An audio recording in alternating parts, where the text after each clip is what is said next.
नमस्कार दोस्तों, स्वागत है आप सबका अमित क्लासेस आगरा के स्टडी प्लेटफॉर्म पर। दोस्तों आज की ये जो वीडियो है वो बहुत ही ज़्यादा महत्वपूर्ण रहने वाली वीडियो है दोस्तों, क्योंकि ये वीडियो सीटेट ईवीएस की वीडियो है दोस्तों। इस वीडियो में हमने टॉप 30 प्रश्नों को शामिल किया हुआ है दोस्तों, और ये टॉप 30 प्रश्न दोस्तों एनसीईआरटी प्लस पेडागोजी पे बेस्ड प्रश्न है दोस्तों, और यही प्रश्न कई बार एग्जाम में पूछे गए हैं। तो ज़्यादा से ज़्यादा मेरे भाई बहन लाइव जुड़ें और चैनल को शेयर और सब्सक्राइब जरूर करें। तो चलिएगा दोस्तों, स्टार्ट करते हैं। बात करते हैं दोस्तों प्रश्न नंबर फर्स्ट की। जब तक आप कमेंट करिएगा इसका राइट आंसर क्या होगा। देखिएगा इसमें आपसे क्या बोला गया है, नीचे दिए गए विकल्पों में से मधुमक्खी की सर्वाधिक उपयुक्त विशेषता पहचानिए। यानी मधुमक्खी के बारे में स्टेटमेंट दिया गया है और आपको बताना है कि इनमें से कौन सा सही होगा स्टेटमेंट। तो बताइएगा। पहली बात करते हैं, केवल रानी मधुमक्खी ही अंडे देती है, ये वाली बात तो करेक्ट है। नर मधुमक्खी की कार्यकर्ता के रूप में कोई भूमिका नहीं होती, ये भी ठीक है। सभी मादा मधुमक्खी अंडे देती हैं, ये गलत हो गया, क्योंकि अभी अभी आपने बोला है केवल रानी मधुमक्खी ही अंडे देती है, तो सभी कैसे दे देंगी। कार्यकर्ता मधुमक्खी भोजन को खोजती हैं, ये भी बात सही है। और उसके छत्ते छत्ते हो गए, यहाँ छत्ते में लेकर आती हैं, तो ये वाला भी ऑप्शन करेक्ट है। यानी तीसरा वाला रॉन्ग है। तो देखो इसमें भी तीसरा है, इसमें भी तीसरा है, और इसमें केवल पहला है, तो इसलिए ये रॉन्ग हो जाएगा। राइट कौन सा हो जाएगा, जो आपका सी है दोस्तों वो करेक्ट हो जाएगा। ठीक है दोस्तों, अब आपको एक बात बतानी है कि मधुमक्खी पालन को क्या कहते हैं। कमेंट करके आप मुझे बताइएगा कि मधुमक्खी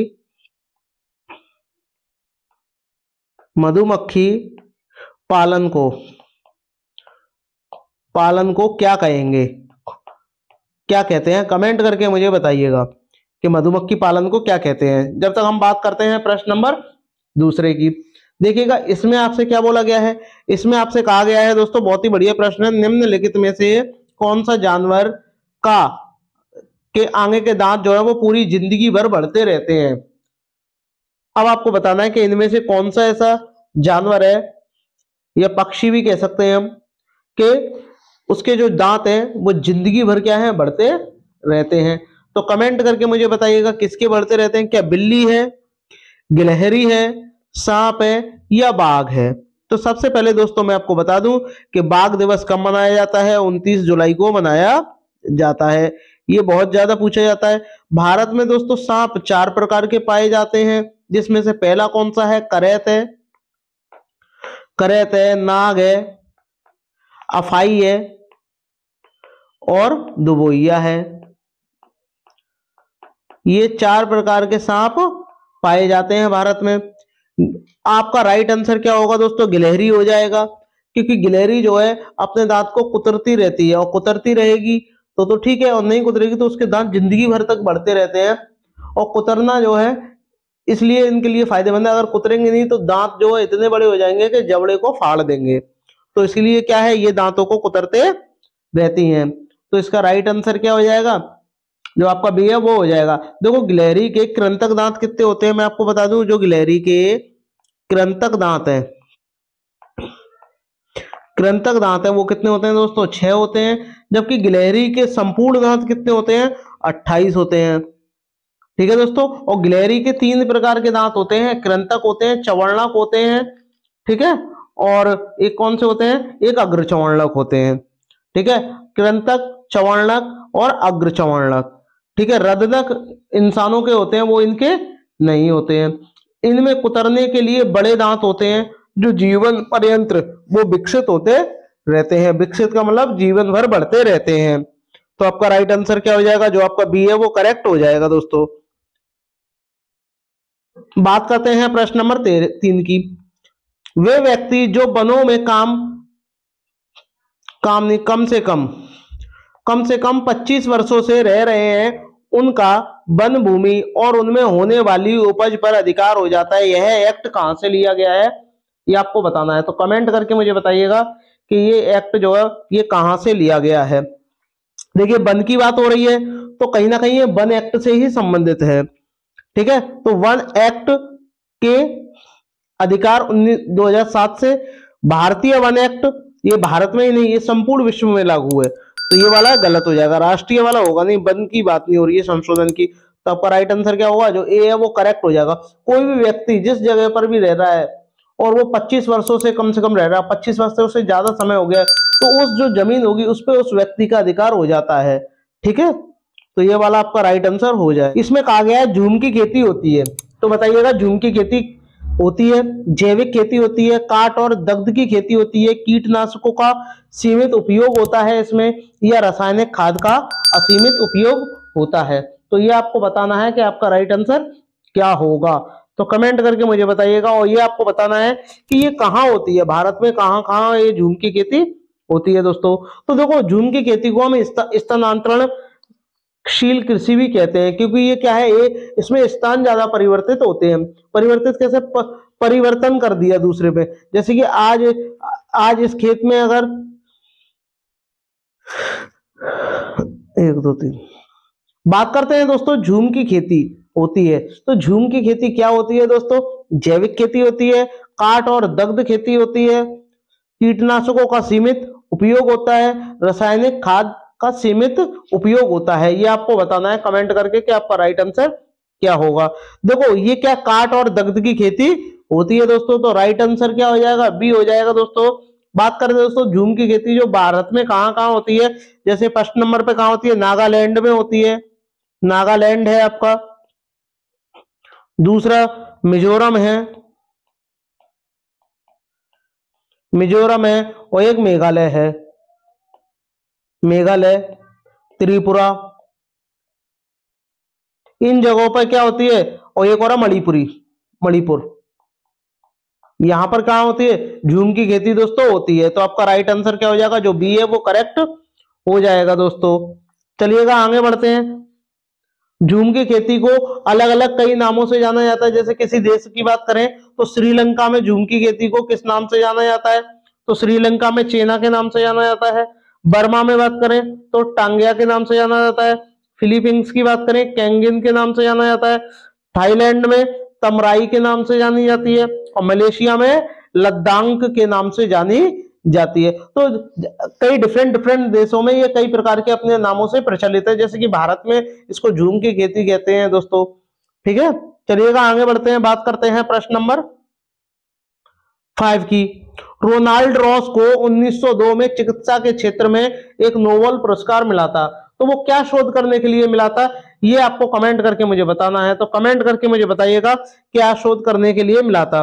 डेंगू मच्छर से फैलता है, मलेरिया मच्छर से फैलता है, चिकनगुनिया मच्छर से फैलता है, प्लेग चूहों से फैलता है। तो ये तो करेक्ट बातें हैं कि भैया ये प्लेग से बीमारी जो है वो चूहों से फैलती है। ठीक है, तो मैं आपको बता दूं कि इनको जो पुरस्कार मिला था 1902 में, वो मलेरिया मच्छर से फैलता है। इन्होंने इसका शोध किया था, इसलिए इन्हें 1902 में पुरस्कार मिला था दोस्तों। तो राइट आंसर क्या हो जाएगा आपका, जो बी है वो करेक्ट हो जाएगा। अभी मैंने आपसे पूछा था मधुमक्खी पालन को क्या कहते हैं, तो उसका नाम है दोस्तों एपीकल्चर।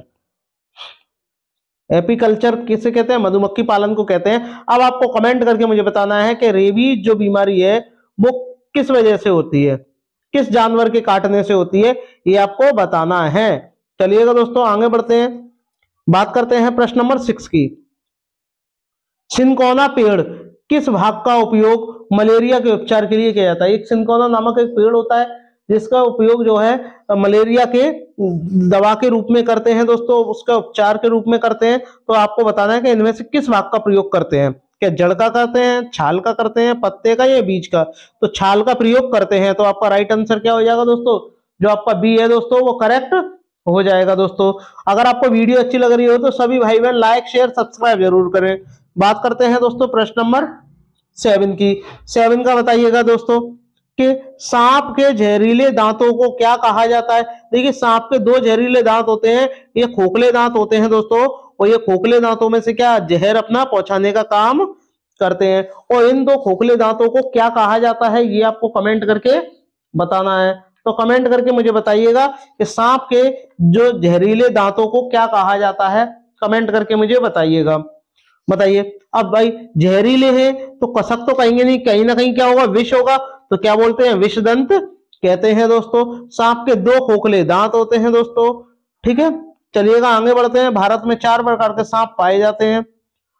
बात करते हैं प्रश्न नंबर 8 की, और इसको भी स्टार्ट करने से पहले अभी अभी मैंने आपको से पूछा था कि रेबीज जो बीमारी है वो किसके काटने से होती है, तो आपने कमेंट करके नहीं बताया, तो मैं आपको बता दे रहा हूँ रेबीज जो बीमारी है वो कुत्ते के काटने से हो जाती है दोस्तों। इस बीमारी में क्या होता है, पानी से डर लगने लगता है, तो उसको हाइड्रोफोबिया भी हो जाता है। बात करते हैं निम्नलिखित में से भारत में मिलने वाले कौन सा सांप जहरीला नहीं है। देखिए दोबोइया भी जहरीला है, अफाई भी जहरीला है और करैत भी जहरीला है, लेकिन अजगर जो है वो निगल कर या जकड़ कर इंसान को क्या है खत्म कर देता है, चाहे जानवर को भी खत्म कर देता है, तो ये जहरीला नहीं है, ये मतलब डसता नहीं है। तो आपका राइट आंसर क्या हो जाएगा, जो सी है वो करेक्ट हो जाएगा दोस्तों। बात करते हैं प्रश्न नंबर 9 की, बताइएगा वर्मी कंपोस्ट एक विधि है जिसमें खाद बनाने में प्रयोग किया जाता है, क्या प्रयोग किया जाता है ये आपको कमेंट करके मुझे बताना है। तो बताइएगा 9 वाले का राइट आंसर मुझे बताइएगा क्या होगा। देखिए वर्मी कंपोस्ट जो है एक विधि है जिसमें क्या है खाद बनाने के लिए किसका प्रयोग किया जाता है, केंचुए का प्रयोग किया जाता है दोस्तों। और केंचुआ जो है ये सरीसृप प्रजाति का जीव है, ये भी आपको पता होना चाहिए, सरीसृप प्रजाति का जीव है दोस्तों। इसमें केंचुए को ही किसान का मित्र कहा जाता है, किसान का मित्र कहा जाता है केंचुए को और सांप को। ठीक है दोस्तों, चलिएगा आगे बढ़ते हैं। बात करते हैं प्रश्न नंबर 10 की, इसमें आपको से पूछा गया पश्मीना ऊन किस जानवर से मिलती है, बताइएगा जो पश्मीना ऊन है वो किस जानवर से मिलती है, कमेंट करके मुझे बताइएगा। देखिए ये पश्मीना जो ऊन है वो कहां से मिलती है, बकरी से मिलती है, तो आपका राइट आंसर क्या हो जाएगा, जो सी है वो करेक्ट हो जाएगा दोस्तों। और ये कहाँ की बकरी है, लेह लद्दाख की बकरी है दोस्तों, तो आपका राइट आंसर क्या हो जाएगा, जो आपका सी है वो करेक्ट हो जाएगा। वही बात करते हैं प्रश्न नंबर 11 की, 11 का आप मुझे बताइएगा राइट आंसर क्या होगा। आधे अधूरे जले जीवाश्म ईंधन से क्या फैलता है, कमेंट करके मुझे बताइएगा। जब आधा अधूरा जीवाश्म ईंधन होगा तो उससे क्या फैलेगा, तो उससे क्या फैलता है दोस्तों, सीओ फैलता है, जिसे कार्बन मोनोऑक्साइड कहते हैं दोस्तों। तो कार्बन मोनोऑक्साइड यानी ऑप्शन जो आपका ए है वो करेक्ट हो जाएगा दोस्तों। चलिएगा आगे बढ़ते हैं, बात करते हैं प्रश्न नंबर 12 की। 12 का आप मुझे कमेंट करके मुझे बताइएगा क्या होगा। पौधों में पानी देने के लिए प्रयुक्त तकनीकी जिसमें संकीर्ण नालियों से पानी सीधा पौधों के आधार में दिया जाता है क्या कहलाता है, कमेंट करके आप मुझे बताइएगा, कमेंट करके मुझे बताइएगा क्या कहलाता है, कमेंट करके मुझे बताइएगा। इसको क्या कहते हैं, ड्रिप सिंचाई कहते हैं दोस्तों। तो आपका राइट आंसर क्या हो जाएगा, जो आपका डी है वो करेक्ट हो जाएगा दोस्तों। ठीक है, सिंचाई के और भी स्रोत होते हैं, जैसे कुआं है, नलकूप है, नदी है, तालाब है, झीलें हैं, बांध है और नहरें हैं। ठीक है दोस्तों, चलिएगा आगे बढ़ते हैं। प्रश्न नंबर 13, इसमें आपको बताना है निम्न पौधों में से कौन सा पौधा कीटों को जाल में फंसाता है और खा जाता है। अब आपको बताना है कि इनमें से कौन सा पौधा है जो कीटों को फंसाता है और खा जाता है। तो बताइएगा अमरबेल का पौधा, सूरजमुखी का पौधा, कैक्टस पौधा या गठफड़नी पौधा। और आपको ये भी दोस्तों बताना है कि भारत में ये कहाँ पाया जाता है, ये भी आपको बताना है, ये किस टाइप का पौधा है ये भी आपको बताना है। तो सबसे पहले मैं आपको बता दूं दोस्तों, ये एक पौधा जो है वो कीटभक्षी पौधा है, यानी कीटों को जाल में बचाकर क्या कहा जाता है, ये खा जाता है दोस्तों। और ये भारत में असम में पाया जाता है दोस्तों। ठीक है, तो ये यहाँ पाया जाता है। इस पौधे का नाम क्या है दोस्तों, गठपर्णी पौधा है दोस्तों।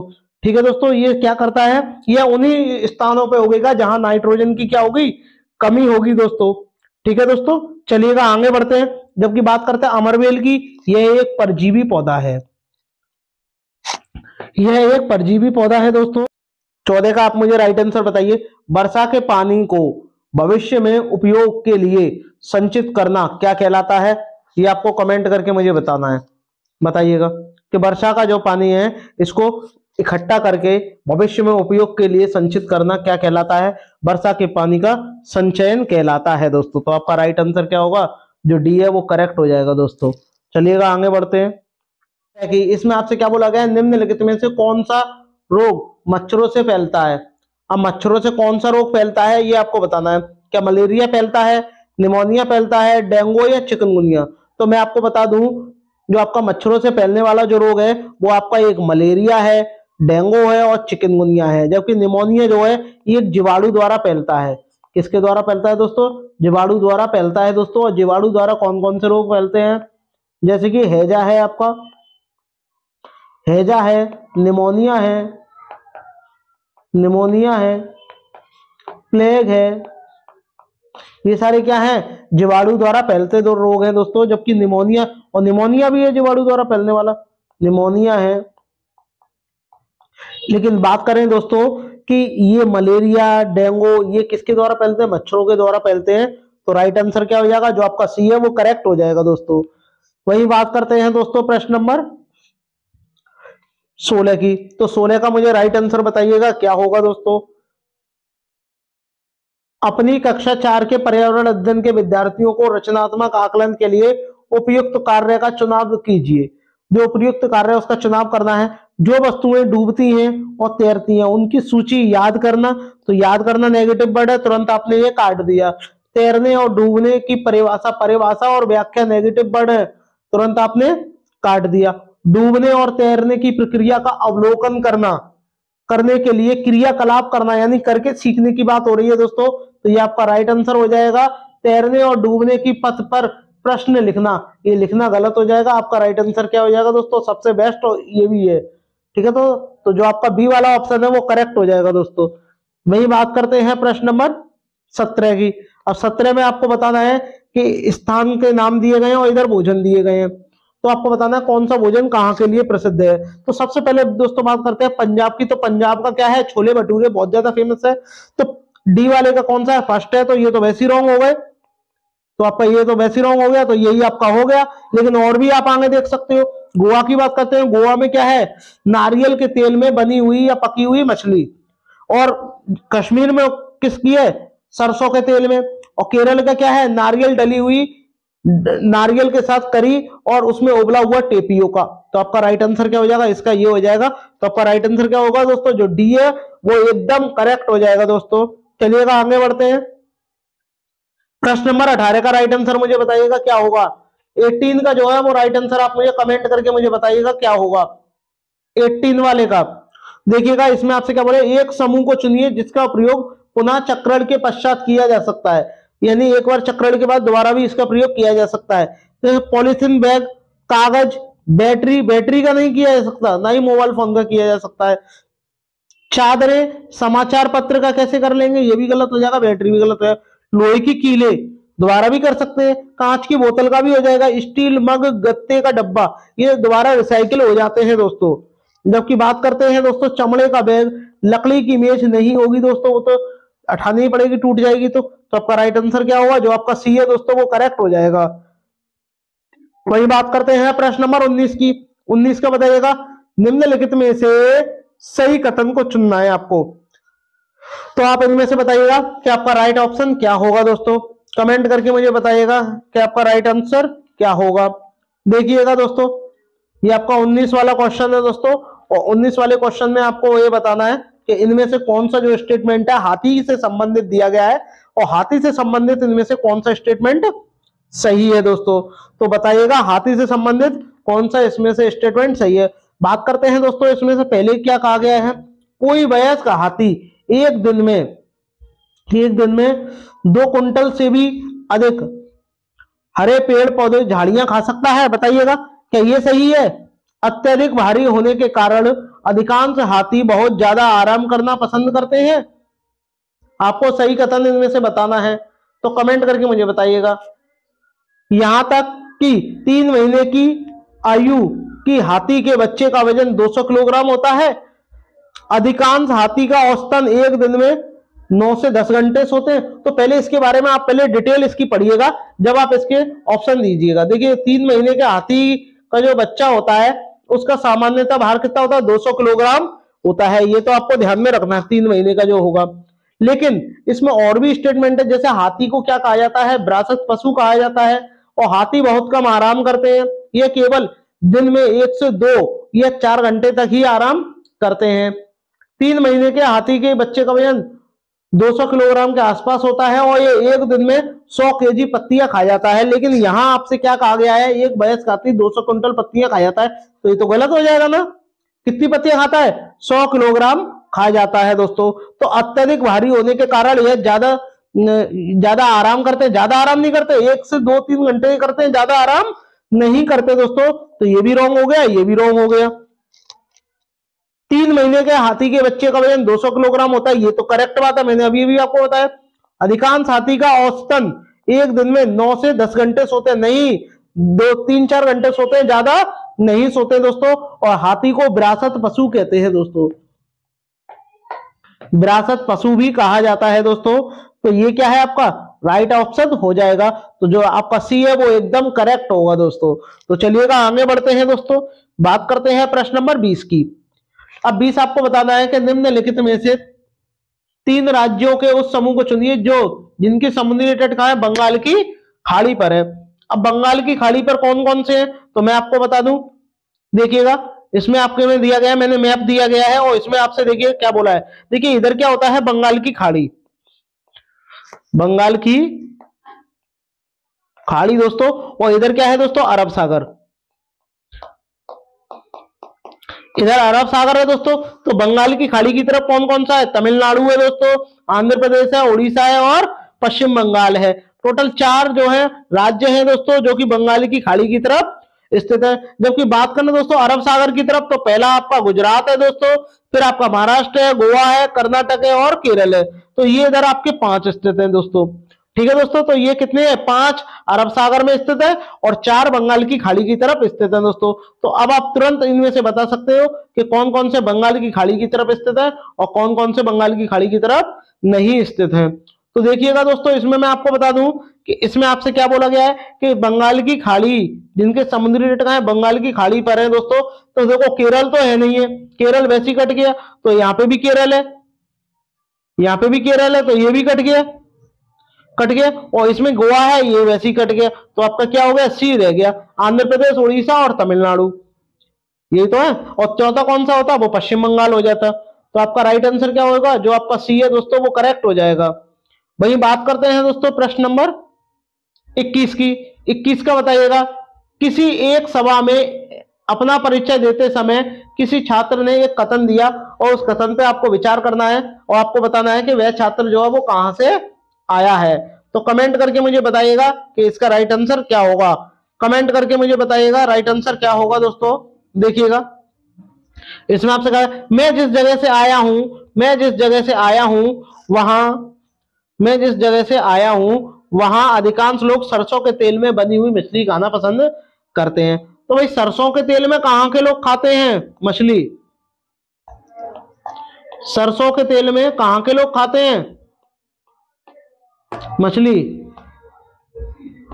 मछली कहां के लोग खाते हैं, ये कश्मीर के लोग खाते हैं, कहां के, कश्मीर के लोग खाते हैं। लेकिन अगर मैं बात करूं नारियल के तेल में तो वो गोवा के लोग खाते हैं। ठीक है, तो आपने तुरंत पता लगा लिया क्या हो जाएगा, राइट आंसर क्या होगा, सी हो जाएगा दोस्तों। तो आपको आगे करने की जरूरत ही नहीं है। बात करते हैं दोस्तों प्रश्न नंबर 22 की। अब प्रश्न नंबर 22 का मुझे बताइएगा क्या होगा, प्रश्न नंबर 22 का कमेंट करके मुझे बताइएगा क्या होगा, कमेंट करके कि इनमें से भी एक स्टेटमेंट दिया गया है और इस स्टेटमेंट पे आपको ये देखना है कि इनमें से कौन सा करेक्ट होगा। इसमें आपसे क्या कहा गया है, देखिएगा दोस्तों, देखिएगा मैं जिस क्षेत्र से आया हूं वहां बहुत कम बारिश होती है, यानी बारिश ज्यादा नहीं होती है।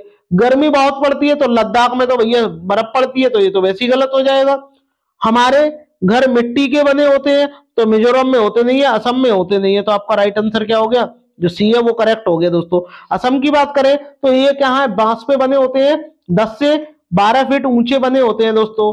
ठीक है, और जबकि बात करते हैं घरों की दीवारें मोटी होती है और इन्हें मिट्टी से ही पोतकर सुंदर किया जाता है, और घर की जो छतें होंगी वो कटीली झाड़ियों की बनाई जाती है। राजस्थान की बात हो रही है दोस्तों, और राजस्थान की राजधानी कहाँ है दोस्तों, ये आपकी जयपुर है।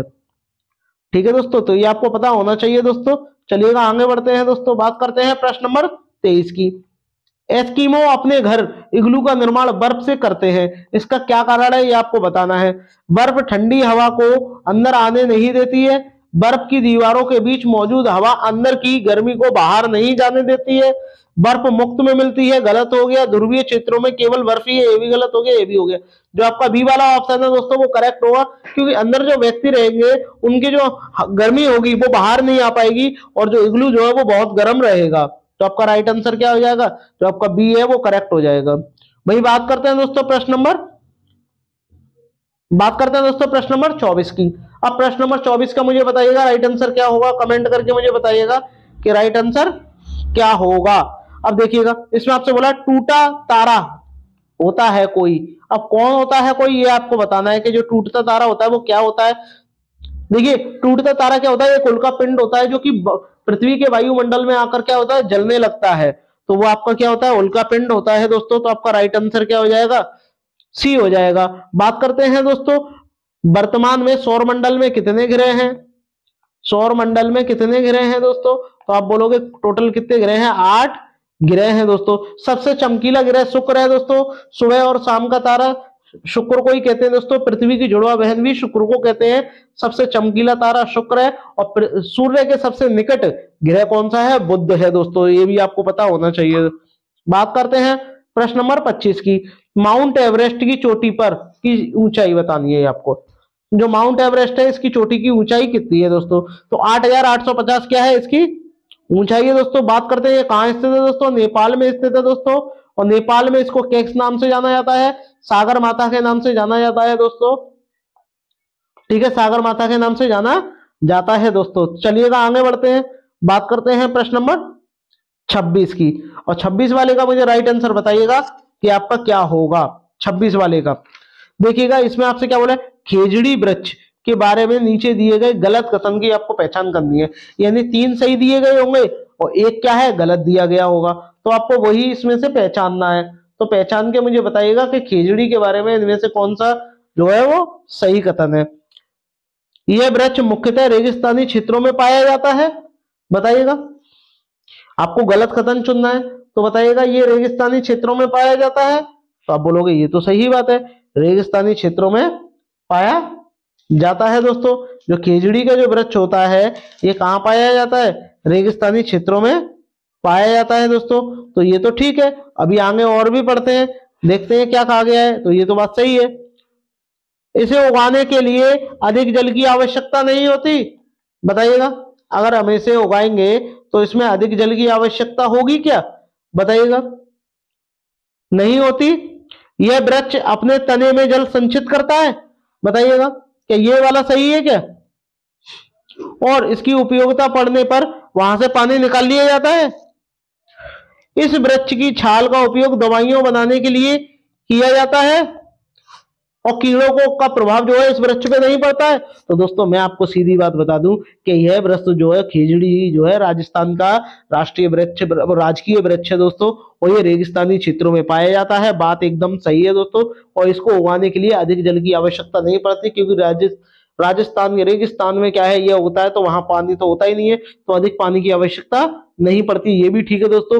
लेकिन यह वृक्ष जो है अपने तने में जल संचित नहीं करता है दोस्तों, और वो जल संचित कौन करता है, रेगिस्तानी ओक करता है दोस्तों, ठीक है, रेगिस्तानी वो ओक होता है दोस्तों जो कि अपने तने में क्या है जल संचित करता है। और इसकी जो वृक्ष होता है इसकी छाल का उपयोग दवाई के रूप में भी किया जाता है, और इसकी लकड़ी में कभी भी कीड़े नहीं लगते, तो ये भी ठीक है। तो आपसे क्या पूछा था, गलत स्टेटमेंट पूछा था, और गलत क्या है, जो आपका सी है वही करेक्ट हो जाएगा दोस्तों, क्योंकि ये इसमें रॉन्ग पूछा है, तो आपका क्या होगा, सी वाला रॉन्ग है दोस्तों। चलिएगा आगे बढ़ते हैं, बात करते हैं प्रश्न नंबर 27 की। 27 का आप मुझे बताइएगा क्या होगा, कमेंट करके मुझे बताइएगा कि 27 वाले का राइट आंसर क्या होगा। 27 वाले का मुझे बताइएगा, इसमें आपसे क्या कहा गया है कि पर्यावरण अध्ययन के शिक्षक अपनी कक्षा में वास्तविक चुनौती है, वास्तविक चुनौती क्या है ये आपको बतानी है। विद्यार्थियों को सूचना देना, विद्यार्थियों को कार्य पर थक देना, विद्यार्थियों को सीखने का अवसर देना, गृह कार्य वैसे ही गलत हो गया, तो सबसे बेस्ट ऑप्शन क्या है, जो आपका सी है वो करेक्ट हो जाएगा दोस्तों। चलिएगा बात करते हैं प्रश्न नंबर 28 की। 28 का बताइएगा, निम्नलिखित में से क्या पर्यावरण अध्ययन के सीखने का प्रभावशाली संसाधन है, बताइएगा, जिससे क्या है पर्यावरण सीखा जा सके। तो दृश्य दिखाएंगे, उससे तो केवल कुछ होगा नहीं, ना ही कार्य पुस्तक से होगा, ना ही पुस्तक से होगा, क्या होगा, कविताएं उनके बारे में दिखाएं, कहानियां सुनाएं, तो बच्चा कहीं ना कहीं जिज्ञासा उत्पन्न होगी, तो आपका राइट आंसर क्या होगा, जो ए है वो करेक्ट हो जाएगा। प्रश्न नंबर 29 का मुझे बताइएगा कि 29 का जो है राइट आंसर क्या होगा दोस्तों। तो 29 की बात करते हैं, देखिएगा इसमें आपसे क्या कहा गया, निम्नलिखित में से क्या पर्यावरण अध्ययन की पाठ्य पुस्तकों के अतिरिक्त एक महत्वपूर्ण साधन हो सकता है जो पर्यावरण की पुस्तकों से अलग है, जिसमें रह करके बच्चा कुछ सीख सकता है पर्यावरण के बारे में? तो संसार का मानचित्र में रहकर तो नहीं सिखाएंगे, प्रयोगशाला नहीं हो जाएगा, पाठ्य सामग्री ये सब क्या है, पाठ्य पुस्तकों के हैं दोस्तों। पाठ्य पुस्तक के से क्या पूछ रहा है, अतिरिक्त पूछ रहा है, इसके अलावा पूछ रहा है, तो वो क्या हो जाएगा, समुदाय हो जाएगा, समुदाय के सदस्य। यानी बच्चा जब है, जब अपना जीवन, स्कूली जीवन को बाह्य जीवन से जोड़ेगा, बाह्य जीवन यानी समाज में रहेगा, तभी तो वो पर्यावरण सीखेगा। तो आपका राइट आंसर क्या हो जाएगा, जो ए है वो करेक्ट हो जाएगा। और बात करते हैं दोस्तों प्रश्न नंबर 30 की। निम्नलिखित में से किस आकलन का पर्यावरण अध्ययन की कक्षा में विद्यार्थियों द्वारा आनंद लिया जाता है? और वो आपका कौन सा है, पोर्टफोलियो का आकलन। इसमें बच्चे की क्या है, जितनी भी गतिविधि होती है, बच्चे ने कितना पढ़ा है, ये सब कुछ इसके अंतर्गत लिखा जाता है, जिसको पोर्टफोलियो कहते हैं दोस्तों। पेपर पेंसिल गलत हो जाएगा, मौखिक प्रश्न गलत हो जाएगा, परीक्षण ये भी गलत हो जाएगा दोस्तों। तो आपका राइट आंसर क्या होगा, जो आपका ए है वो करेक्ट हो जाएगा दोस्तों। चलिएगा आगे बढ़ते हैं। आई होप दोस्तों इतना ही है दोस्तों। आई होप आपको वीडियो पसंद आई होगी, और पसंद आई हो तो प्लीज चैनल को लाइक शेयर सब्सक्राइब जरूर करिएगा दोस्तों। मिलते हैं नेक्स्ट वीडियो में, तब तक के लिए धन्यवाद दोस्तों।